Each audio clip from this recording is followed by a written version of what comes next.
All right. So thank you everyone for joining tonight. What's nice about this program tonight is I recognize most of the names on the registration. So if I don't know you, my name is Corinne Flaherty. I'm the director at the G.A.R Memorial Library, and I'm really happy to have everyone joining us tonight for our kickoff event for the community read. Um, this is a different kind of community read. We're not necessarily gathering to meet and discuss the book directly. We're sort of using it as an informational guide to have more locally based conversations. And when Michelle and Molly heard about it, they were both really excited to talk tonight and to share their love of wetlands and their information. And I'm just really excited that they are here. And I always like to thank the Friends of the Library because without them, we wouldn't be here. They pay for all of our programming. They're not paying for this tonight, but they do pay for our Zoom account and they make all of our programming possible to some extent. So thank you to the Friends. And for anyone interested in joining, you can always stop by the library or check out the Friends page on our website. So without further ado,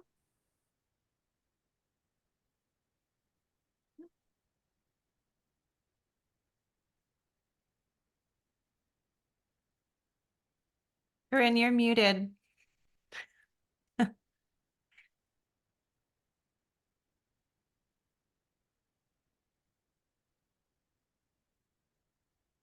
well, it was someone told me that a lot earlier. It was only for a few seconds. Oh, did I just get muted? Did people hear Yeah, what I yeah, said earlier? Okay, yeah. great. Well, that's good. Okay. I was like, wow, I must have been muted for a long time. Thank you for telling me. All right. So, as conservation agent, Michelle serves as staff for the Conservation Commission and provides technical review and support to the town on wetlands and natural resources. After completing undergraduate degrees in biology and environmental science, she transitioned from a career as a legal assistant to a career in conservation and has worked previously as an at-sea monitor collecting data aboard commercial fishing vessels for NOAA, and as an inventory arborist as part of the state's Asian longhorned beetle eradication program.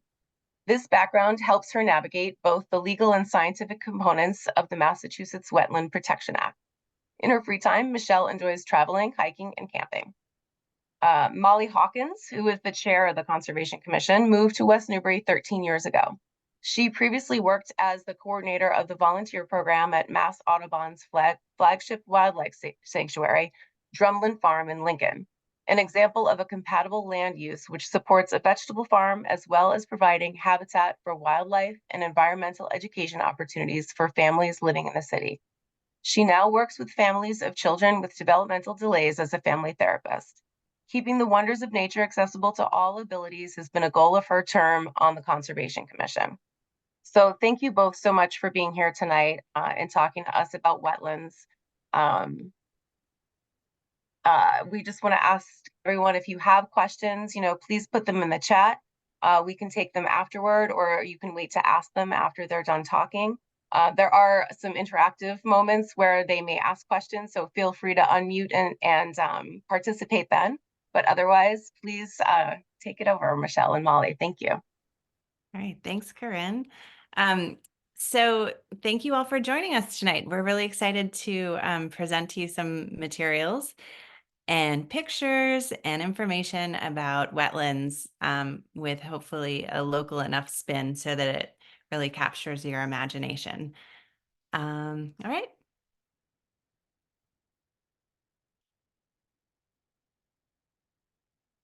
So let me just move myself so I don't.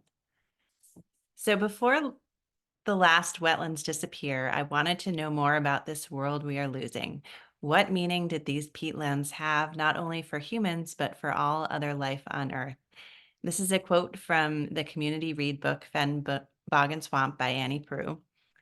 And it really captures, I think, what the Conservation Commission and all those who really love being out in nature really want to try to save with wetlands. Okay, next one. So what is a wetland? Wetlands are complex ecosystems where water covers the soil or is present either at or near the surface of the soil all year or for varying periods of time during the year, including during the growing season. Peat is an accumulation of partially decayed vegetation or organic matter. Sphagnum moss, also called peat moss, is one of the most common components in peat, although many other plants can contribute. In this picture, we have a great blue heron and an otter.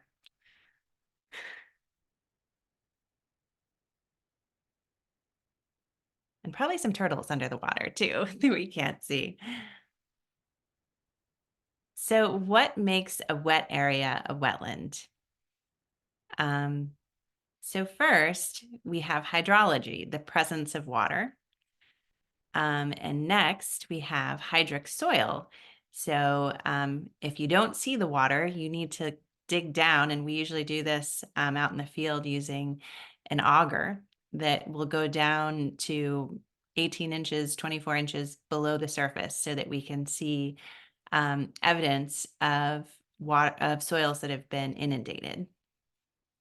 And the last part is hydrophytic vegetation. So these are plants called hydrophytes, and these plants love growing in water.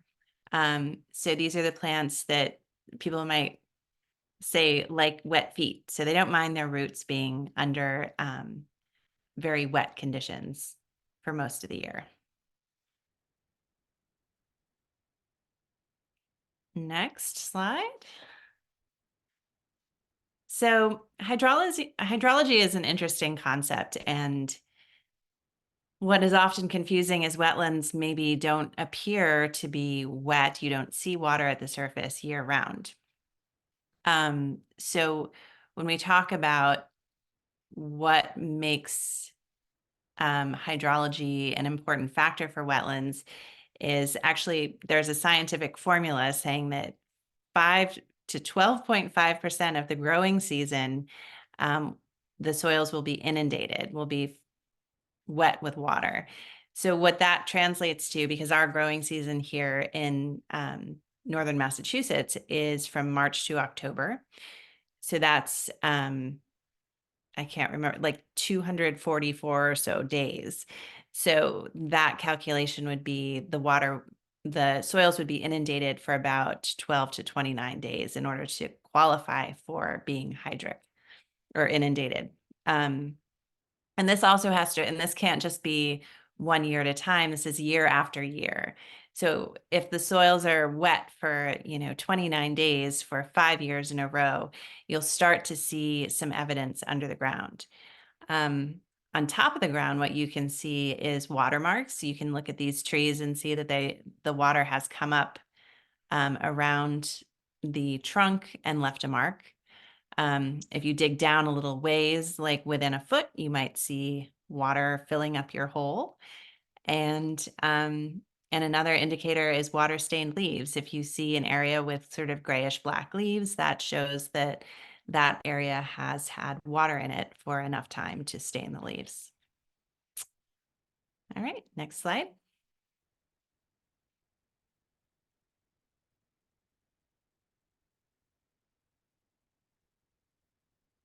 So as we dig down with an auger when we're out in the field, we look for things for evidence of hydric soils. So one thing you might notice if you're in a place that has inundated soils is there's kind of a sulfury smell.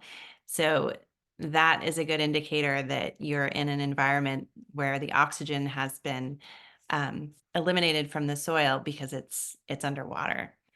In this first picture on the left, you see oxidized rhizospheres. A rhizosphere is just the area around the root of a plant.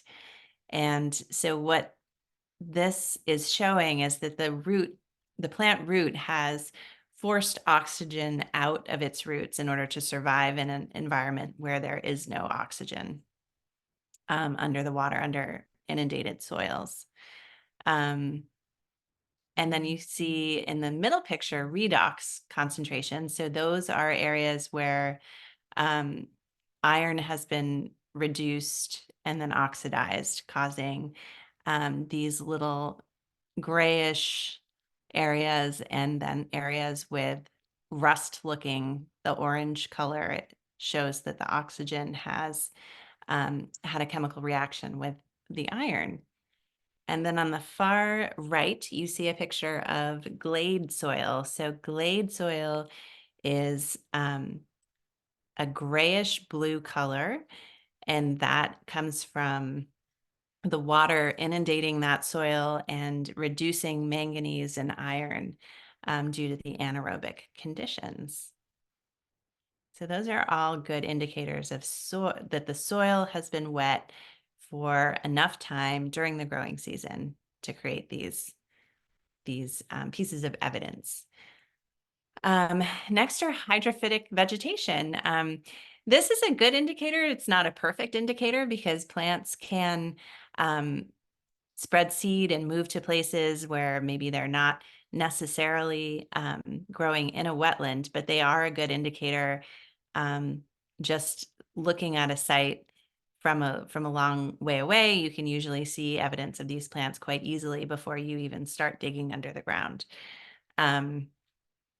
What I love to see in the wintertime, or in any season really, is there's always evidence of plants that love to grow in wet areas. Like in the wintertime, when you're driving down the highway, you might see shrubs festooned with red berries. Those are winterberry, and those are a great indicator of a wetland. And in the spring and fall, when you see trees with a very red hue, either the buds in the spring or the red leaves in the fall, those are indicators of red maples, which also love to live in the swamps.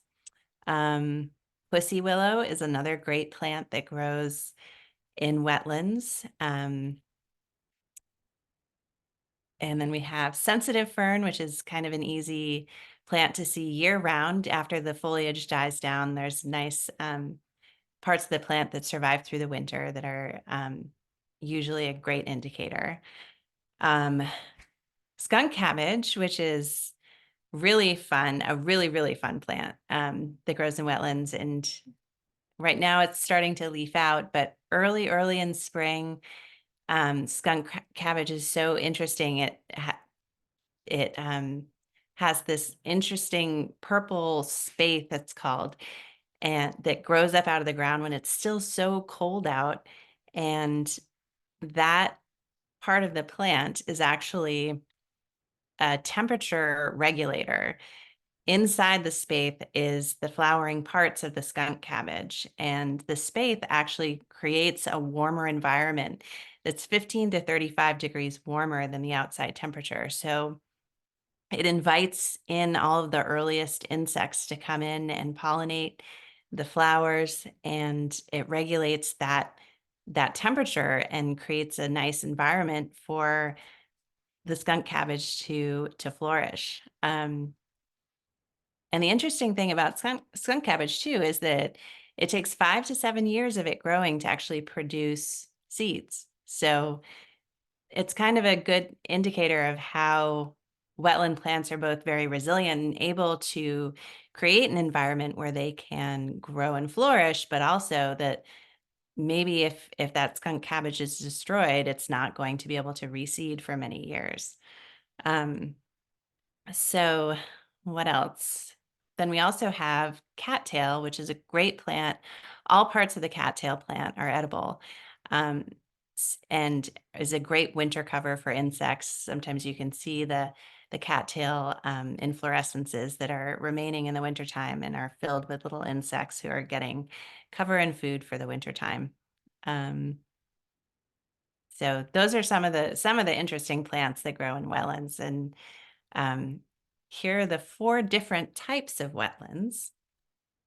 First one is what we see most commonly in West Newbury is a fen. This is a peat-forming wetland that are fed by groundwater and often covered by grasses, sedges, reeds, and wildflowers. Willow and birch trees are also common. Fens tend to occur in glaciated areas of the northern United States.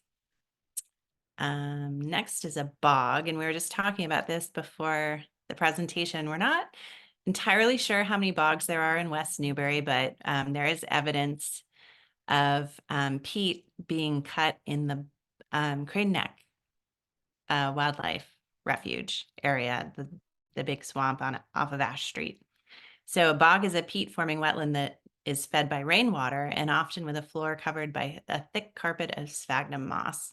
Evergreen trees and shrubs are also common. Bogs tend to occur in glaciated areas also of the northern US. And the last one, which we also have quite a bit of in West Newbury, is a swamp. And these are wetlands that are fed primarily by surface water inputs and are characterized by having a dominance of trees and shrubs. This is versus a fen, which would have more of grasses and sedges and less woody growth. Swamps occur in either freshwater or saltwater floodplains. And the last one is a marsh, and this is also like a fen, having a dominance of herbaceous, non-woody vegetation. These are periodically saturated, flooded, or ponded with water. Marshes are further characterized as tidal marshes and non-tidal marshes. So all of the beautiful marshes, salt water marshes going towards the ocean, we can see off of Route 1 and 1A as we're driving down through Rowley and Newbury, which is always a very picturesque drive. Next. So this is a quote from an article, or from an article in the New Yorker by Annie Prue as well. As we learn how valuable wetlands are in softening the shocks of the changing climate and how eagerly the natural world responds to concerned care, perhaps we can shift the weight of wetland destruction from inevitable to not on my watch.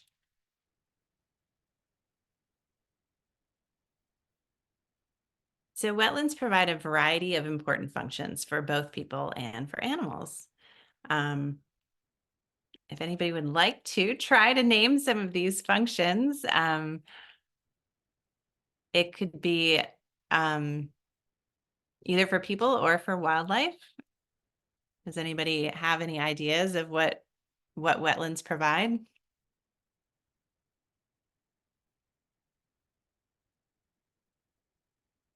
All right, well, we'll start with the first one. So wildlife habitat. So wetlands provide breeding habitat for migratory birds. I'm thinking of often fields that might get flooded. These provide a nice stopover for migrating ducks. They provide cover, food, and spawning grounds for fish. This is, if you think about the riverbank and the eelgrass that grows along the side of the river, these provide, shelter for fish that are spawning. Food, shelter, and water for upland animals, mammals, and deer and bear and raccoons all visit the wetlands for finding water, and breeding habitat for reptiles and amphibians. Wetlands also provide flood control. They store water during storms, providing flood control, helping to minimize storm damage.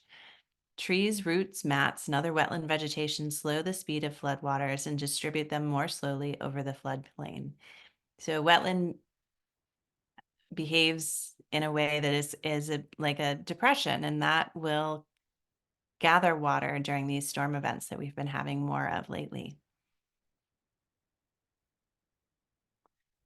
Carbon storage. Wetland vegetation captures carbon dioxide from the atmosphere during photosynthesis.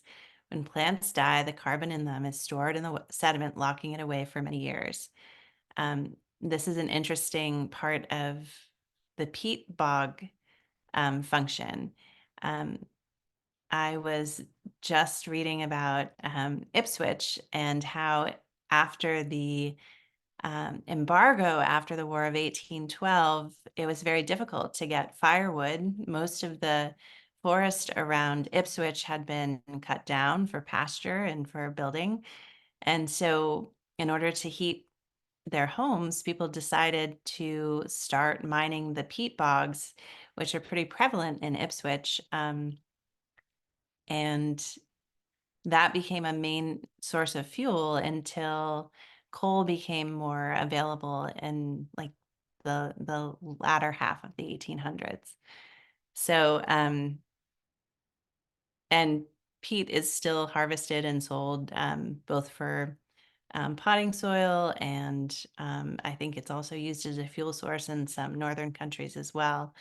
But it is um, a finite fuel source. So there's definitely been a movement to getting away from peat-based potting soil in order to preserve some of um, the peat's advantages for carbon storage. I think only 3% of the world's surface is covered by peat, but it has one third of the soil's, it stores one third of the soil's carbon. It's the most efficient carbon sink um, in the world. So something really worth trying to preserve.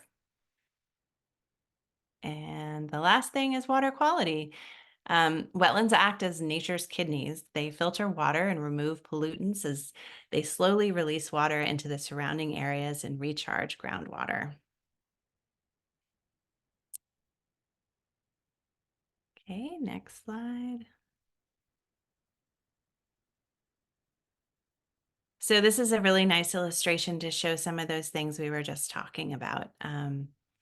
So some of the values that wetlands give to both people and animals and the environment, they dissipate the energy for flood control as, this stream that could be, a big stream of stormwater comes down off the mountains.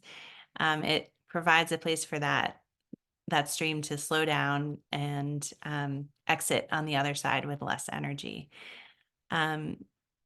They also are really important here in Massachusetts. Cranberry bogs are, at least, for producing cranberries and other products.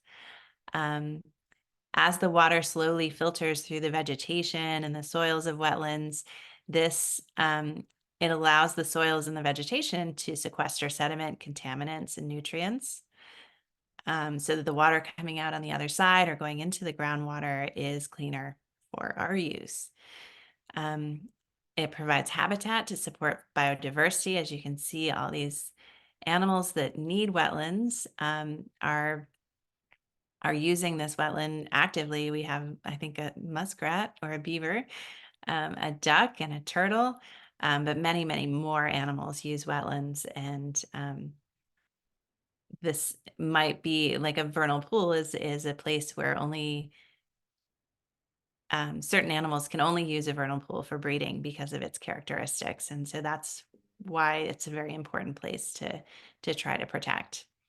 Wetlands also provide aesthetic services and recreational opportunities. If you're out taking a walk in the woods around Mill Pond, every time I see an owl, it's near a wetland. And like these are very important places for birders to go and visit. If you like looking at birds, or even if you just like being out in nature, you're much more likely to see wildlife if you're near a wetland. And as I said before, as the water dissipates into the wetland and comes out on the other side, it is slower and cleaner and less likely to cause damage. All right, next slide. So here's a little history of wetlands protection in Massachusetts. So from the very beginning of colonization, um, oops, I'm having trouble reading this. So the U.S. Fish and Wildlife Service estimates that Massachusetts lost 28% of its original wetlands over the first 200-year period of colonization, with agriculture and development being probably the biggest reasons that wetlands were filled or drained. Next. So in 1951, the Conservation Commission Act is enacted, allowing communities to establish conservation commissions to act as advocates for the natural environment, prepare conservation plans, and manage conservation lands. Later legislation amended the act to broaden those powers. So it's really interesting. According to the Massachusetts Association of Conservation Commissions, a lot of this action actually originated in Ipswich, which was why I was reading a little bit about Ipswich's history. There was a large marsh that was planned to be drained and filled in order for development to go in. And Ipswich residents responded to this proposal by creating a commission to conserve land by acquiring it. And so that was originally what conservation commissions did, was they acquired land as open space in order to try to prevent the destruction of wetlands. As we learned more about it, we learned other ways to try to protect these lands. Next, okay, in the Jones Act from 1963 to 1965, is to protect coastal wetlands, and the Hatch Act to protect inland wetlands in 1965. So these are two important pieces of legislation that also expanded the reach of wetlands protection. And then in 1972, the Jones and Hatch Acts are combined to create the Wetlands Protection Act, which we still have today. Conservation commissions are given the authority to administer the act. So this is a way to keep local eyes on what's happening and to allow localities to have more control over what happens in their community. Over the years, the Act and associated regulations have been amended to include protection of rivers, floodplains, and more. And in 1991 to 2001, the Massachusetts Department of Environmental Protection estimates that 800 acres of wetland are lost or altered during these 10 years alone. And in 2001 to 2005, Mass DEP estimates an additional 450 acres of wetlands are lost or altered during these 4 years. So today, Mass DEP estimates that there are 48,000 acres of wetlands remaining in the state. Many communities have adopted local wetlands bylaws to better protect against the loss of additional wetlands. Wetlands do get lost in the course of development, often during permitting. If there's a project that can't avoid altering wetlands, we in West Newbury have always had a policy that these projects have to do some remediation, like building other wetlands in order to replace the wetlands that have been filled or drained or built over. This is not ideal. Often, in order to replicate wetlands, there have to be a lot of trees cut down. There has to be kind of some collateral damage. So really what's better is to preserve as much as we can. And we always try to find alternatives to altering wetlands when we can. And I think that's it for me. And I'm going to pass this over to Michelle. Thanks, Molly. So Molly told us about the Wetlands Protection Act. It was enacted in 1972. It's still the law in Massachusetts today. And the act is a few pages long and the regulations are 200 and some odd pages long. But in a very, very short summary, the act states that no person shall remove, dredge, fill, or alter any area subject to protection of the act without first filing with the Conservation Commission and receiving a permit. And those areas that are subject to the protection of the act, they include wetlands themselves, a 100-foot buffer around wetlands, the banks and the land underwater of ponds, lakes, rivers, and streams, a 200-foot area around rivers that are perennial or those that flow year-round. The floodplain protected and land subject to tidal action are protected. So anytime someone's proposing a project or an activity in one of those areas, they need to work with the Conservation Commission to get the appropriate filing submitted, and then they'll receive the permit. And as Molly was talking about on some projects where wetlands will be altered, one of the conditions of that permit might be replication. So rebuilding those wetlands, the commission likes to see that at 2 to 1 because of how often wetlands replications fail. It's really hard to recreate Mother Nature. For smaller projects that aren't filling wetlands, a lot of times the conditions will include erosion control or sedimentation control. A big concern is that when you have a lot of disturbed soil around a wetland, if it rains, that's going to wash the material into the wetland. That makes it turbid. It really destroys the water quality. It impacts the animals and the plants that are living in that wetland. So the act states that every wetland provides at least one of 8 following public interests.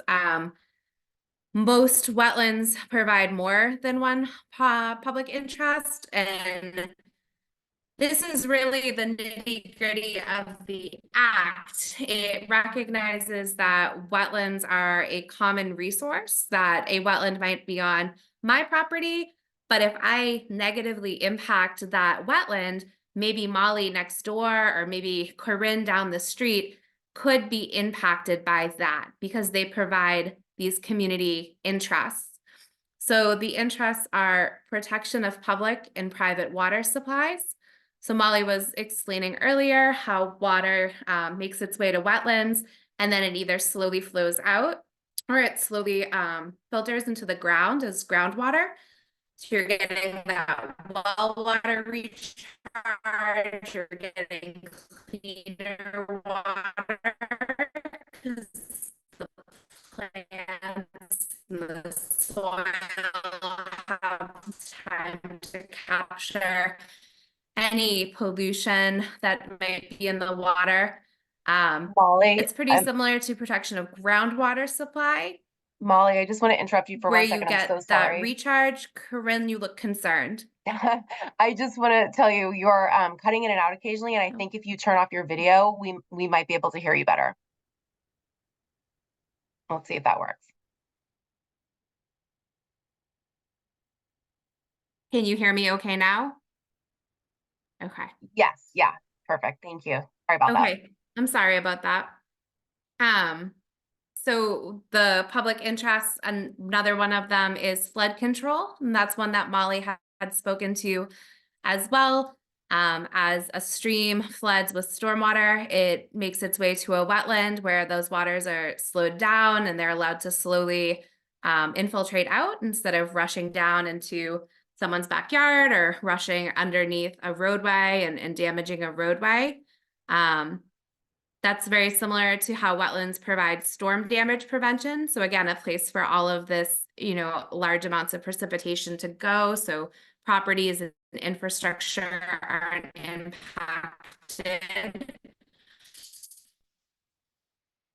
They provide pollution prevention. A lot of that is pollution that's captured by the roots of the soil and it gets stored in the plants. So this one doesn't typically apply in West Newbury. Although I imagine if there was a substantial enough project, there might be some downstream impacts from the Merrimack River.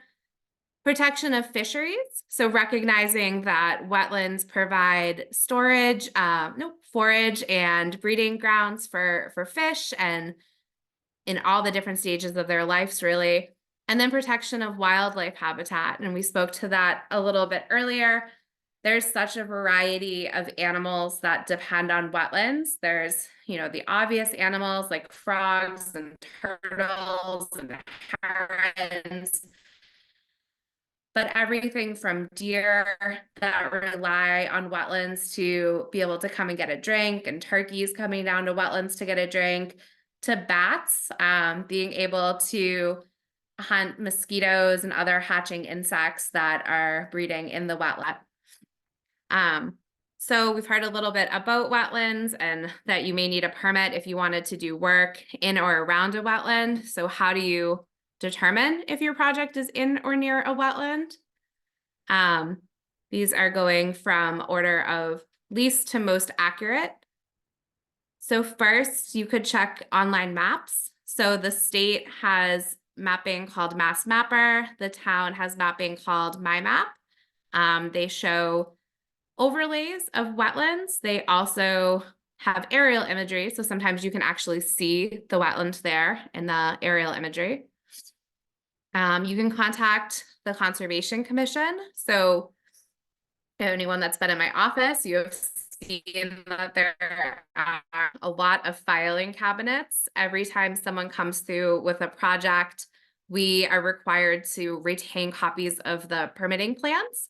So if you're unsure, we might have a copy of a plan and we can get a look and see where those wetlands were when that project came through, even if that project was done before you owned the property. And the most accurate way to determine if you have wetlands or if an area is a wetland is to have an area delineated. So a wetland scientist, someone that's trained in looking for those three indicators of wetlands, hydrology, hydric soils, and vegetation, will come and they'll look at your property, they'll look at those three factors, and they'll hang temporary flags along the edge of where the wetland is. So it's really good for planning purposes. You can see where the edge of the wetland is, and then you can have them measure off to figure out where the edge of that 100-foot buffer zone is, because those are both regulated areas under the Wetlands Protection Act. And then this is a quote from Henry David Thoreau from his essay Walking, and Annie Proulx quotes it in the book Fen, Bog, and Swamp, and it's speaking to the beauty of wetlands, which maybe is sometimes overlooked. And he states, "Yes, though you may think me perverse, if it were proposed to me to dwell in the neighborhood of the most beautiful garden that ever human art contrived, or else a dismal swamp, I should certainly decide for the swamp." He's just really blown away by how beautiful they are. So the next couple of slides are interactive. We have some pictures of some swamps and marshes in West Newbury. So we're asking you if you know that wetland, and then maybe we can figure out which of the 4 types of wetlands each one of those are. All right, so have you seen this wetland? And is it a fen, bog, swamp, or marsh? And feel free to unmute.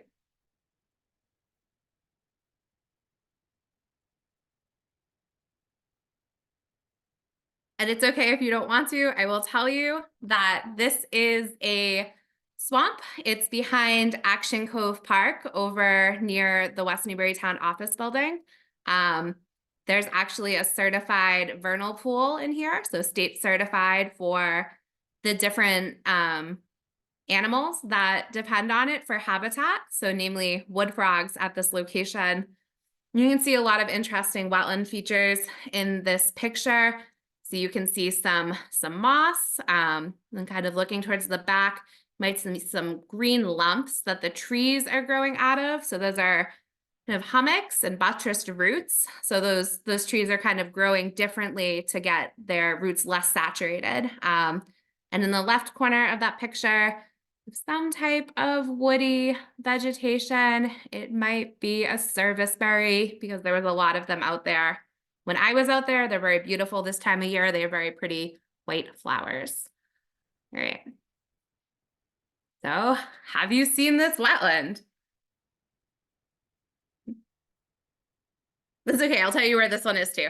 So this one is probably one of my favorite places to stop at when I have the opportunity to. This is actually one of the marshes along the Riverbend Trail. So it's an interesting spot. You have the tidally influenced Merrimack River. You can't really see it. It's out past that farthest row of trees. The Indian River flows into the Merrimack River at this point. And you have this really interesting marsh where the water is fluctuating with the tides, but it's not salt water, it's fresh water. So that lends itself to a variety of really interesting plants. And if you've ever, a lot of what looks like grasses in the marsh is actually wild rice, and it was an important food source for the Native American tribes that assembled at Coffin Street. So that is pretty interesting. There's also a grove of tupelo trees. You might have heard of the Tupelo Trail. It comes off Riverbend.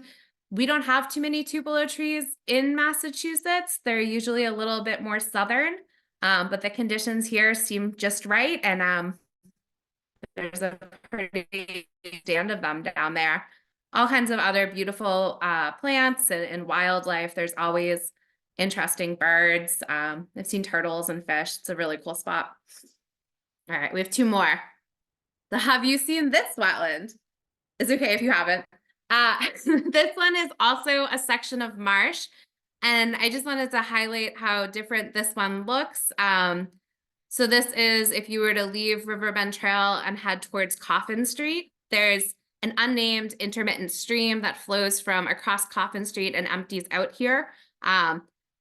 This picture might kind of look messy, but it's a really good show of what an evidence of hydrology and where high water actually is. So this is another spot that's tidal.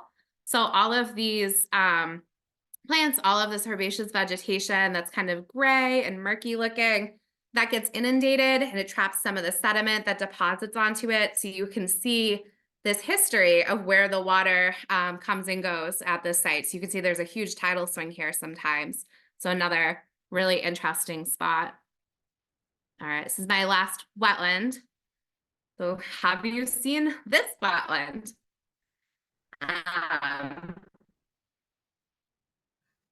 Yes. Is this? So I'm going to take it. I'm going to tell you about it. That's cool. So this. Yeah. Oh, I was going to say, is this off of Ash Go ahead, Street? Hannah.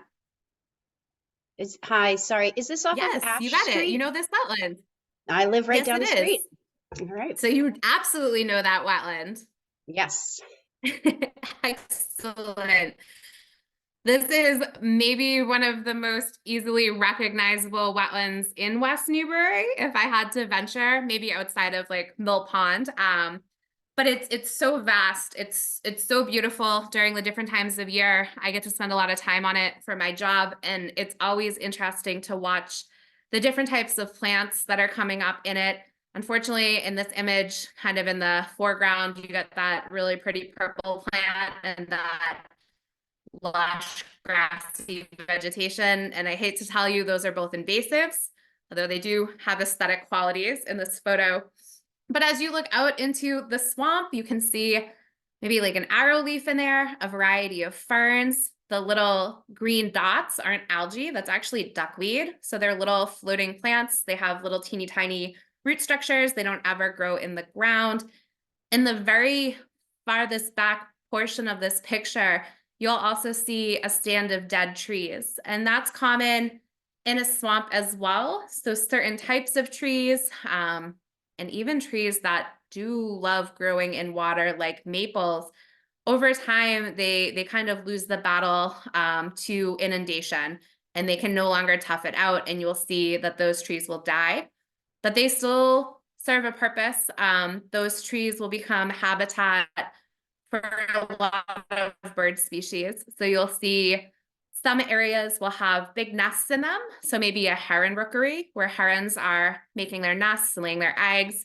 In this swamp, there's a lot of wood ducks, and wood ducks are pretty neat. They'll nest in cavities of these trees. And then when the eggs hatch, they don't spend any more of their life in their nest. They can't get back up into it. So those are super valuable. As they start to decompose, you'll get a variety of insects. So those trees are great for the insects, and those insects make great food for birds as well, woodpeckers, things like that. So another really nice wetland in West Newbury.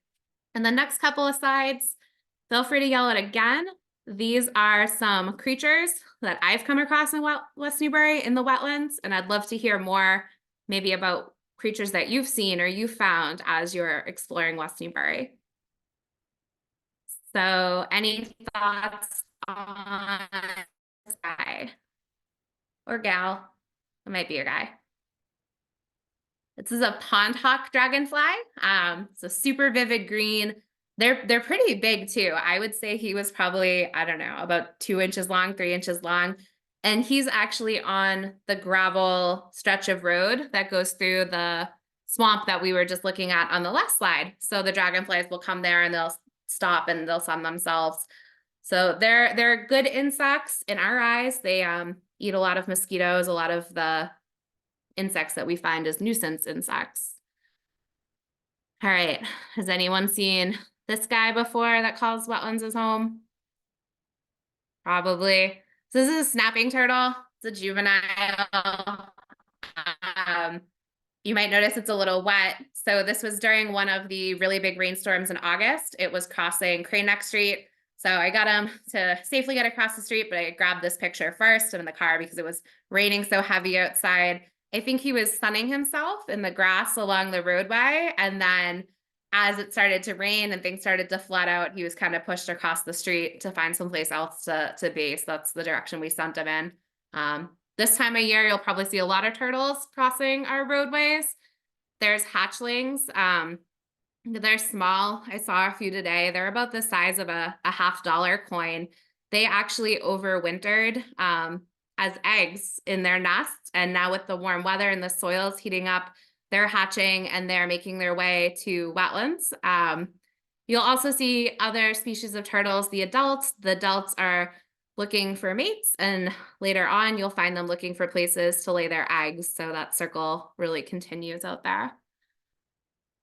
All right, how about this? And I promise it's not a lobster that is getting put in a location it doesn't want to be. So this one caught me off guard. That's why I caught it, because I didn't believe it with my own eyes. I had only ever really seen crayfish, you know, in New Hampshire and Western Mass and in brooks and creeks. This was the site visit I was at on private property, but I assure you it's West Newbury. And Massachusetts, I believe, has over a dozen species of crayfish. Who knew? Because I certainly didn't. And this is a very small stream. It's not a very picturesque, rocky stream. I saw a bunch of them out there. So, you know, we have some assumptions of what might be living in our wetlands and making those wetlands their home. But there's such a variety out there, and you don't really know until you start looking around. So those are some interesting finds from my travels in town. So you might think of questions after tonight, or maybe you have a project in mind or an area at your house and you're like, where could I go for more information? So feel free to screenshot this. I think Corinne might drop some of this information into the chat. So you're always welcome to contact the conservation agent. That's me. So my phone number and my email's there. I can answer all of the questions. If you find a cool turtle, I can tell you where to report it if you think it's endangered. But if you have a project in mind, I can help you out with that too. The Conservation Commission has a webpage on the town website. We try to keep things pretty up to date there. There's links to tons more information in the left-hand side of that page. There's links to all of the resources. SDUP has a website. And then the two GIS mapping services, the one for the town and the one for the state, lots of information there. And you can kind of get down a rabbit hole just looking at all the different mapping features, which is pretty neat. So I'm sure you're probably sick of listening to me, and I would love to hear what you would love to know. So I'll turn it over to the audience for questions, and Molly and I can do our best to answer them. Thank you both so much. I just learned so much about wetlands and the animals that live in them, and I've always wondered about the dead trees, and that was great. Thank you. That was really informative. Does anyone have questions for Michelle or Molly? Could I get a copy of that link to the mapping? You know, I will send the links out to everyone who registered along with the recording tomorrow. Oh, wonderful.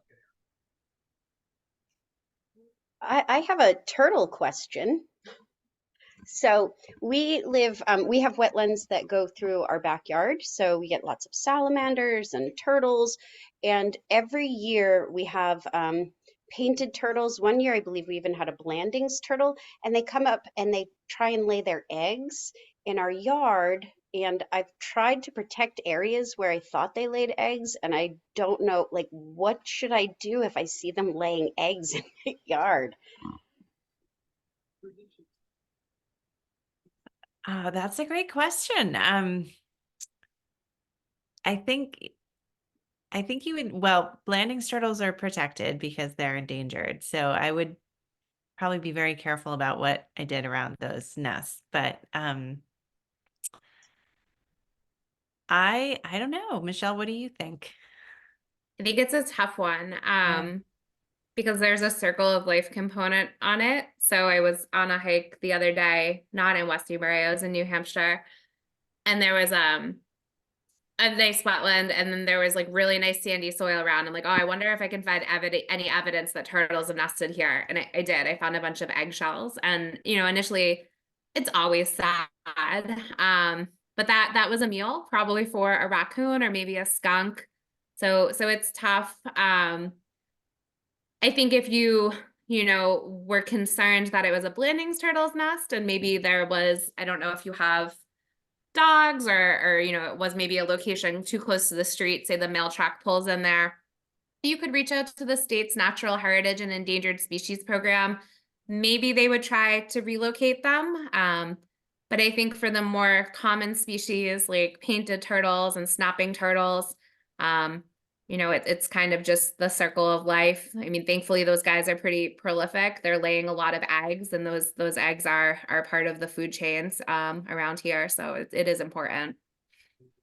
Yeah, I read something. I honestly am never quite sure if I've got the exact location where the turtle has actually laid eggs, because they kind of scoot and then they're digging and then they scoot somewhere else and they're digging. So I one year tried to cover it with chicken wire. I read something about just to protect the nest itself, but I've never seen any eggs. And the only time I've seen a little hatchling, it was not even anywhere near any of the potential nests. I just wasn't sure if there was like protocol, but thank you.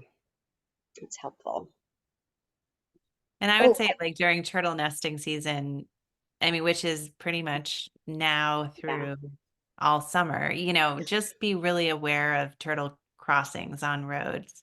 Yes, we have Um, rescued many from yeah, near death, and I'm still amazed how anyone could run over a turtle. Like, if it looks like a rock, why would you run it over anyway? right, I right. just, yeah.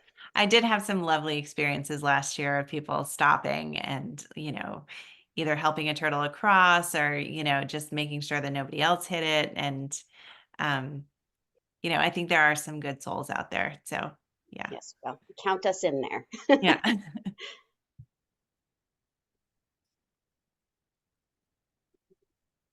Anyone else have any questions? There's been, Uh, go ahead. At the beginning, you mentioned that peat bogs they're not renewable. They're not. Why is that? Does it take just an awful long time for peat to form? It takes, Yeah. thousands of years for peat Oh, to really? form. Yeah. There's been just so much rain over the past year and a little bit more. Would you just comment on what that's meant for the work of the Conservation Commission and what you've seen with wetlands and I guess with construction? So yeah, a lot going on. Yeah. I know Michelle has been very busy making sure that different construction sites that are around town are stable, or at least, that people are attempting to repair erosion controls during these big storm events. I have a gravel driveway. Half of my driveway seemed to end up in Main Street last year during the big storms. And, we're all just trying to do the best we can to make sure that sites are, aware of these kind of additional strong storms that we're getting, and making sure that their erosion control is in good shape during the construction process. Anytime there's soil that's been like vegetation's been removed from soil, if you're doing grading, if you're doing anything digging in the soil, that just creates a potential for a lot of erosion and frankly mayhem in the wetlands. So we've really, Michelle can probably tell you just how much time she spent last summer just going out during rainstorms, taking videos, just trying to make sure that we're reducing our impact. Because I mean, the reality is, I think we have an average of about 15 houses that get built a year in West Newbury. So, you know, there are always a lot of sites that are open, and people are doing active work. Yeah, it was definitely a busy summer last year. And last year, I mean, it really started in December of 2022, and it carried all the way through into, you know, November, maybe a little bit even to December 2023. So it was a full year of just torrential rain. Everyone knows it was a wet summer, right? It was such a drag. It rained every weekend. But like Molly was saying, a lot of the construction sites, you know, really didn't hold up too well, unfortunately. You know, I think a lot of how things have historically been built and what has historically worked as best management practices, you know, maybe need to be reconsidered. Maybe last year was a fluke, that's possible, but maybe this is, you know, kind of a sign of changing times. We're going to get these more frequent, you know, higher level precipitation storms very regularly. And right now we're just not designing things for it, you know, so our erosion controls could probably be more robust. But even some of the structures that are getting built could probably be more robust to handle these size storms. You know, what I saw a lot of was culverts that were failing or failed. And those are everywhere from, you know, unfortunately, people's private property, but also town infrastructure, where for a lot of years, you know, streams mostly fit through the culverts with no impacts, but you have that much continuous rain with that much volume of rain, and things start to get undermined and washed away. So I think that was, you know, pretty eye-opening. I'll end it on a lighter note. Molly was talking at the beginning that to be a wetland, you have a qualifier of how many days during the growing season water has to be contained in an area. So a lot of wetlands, you know, people are used to seeing them wet maybe just in the spring or the fall, and they're dry the rest of the year. I got probably about a dozen calls last year of people saying, my wetland is wet, what is wrong with it? So they have just become so used to their wetland not holding water that last summer they were like, why is there water still in it? So I think that was pretty eye-opening for a lot of people too, right? That's where the water is trying to go. There's a reason why it is a wetland, and we just had more water than could evaporate out or absorb into the soil. It was a crazy summer. Yeah. Yeah, and I think to Elisa's question too about when we're considering growth in West Newbury, there are a lot of places where maybe houses haven't been built before because they're on steep slopes, or they're very close to wetlands. There is, you know, new technology. With often the limiting factor for development in West Newbury is your need for a septic system, and that requires a certain drainage. You know, water needs to percolate through the soil at a certain rate in order to put your septic tank in, or your septic leach field. And as that technology improves, there's like more ability to build in places where we couldn't build before, because there wasn't that percolation rate.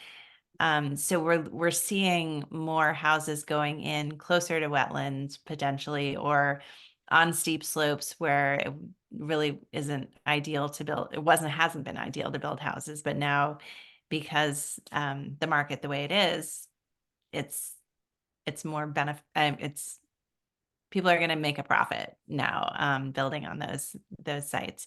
So so I think that's something to consider too. Like as West Newbury gets built out, you know, what are the conditions with these additional storms, you know, and with high volumes of rain, you know, what do we need to do to kind of adjust our expectations?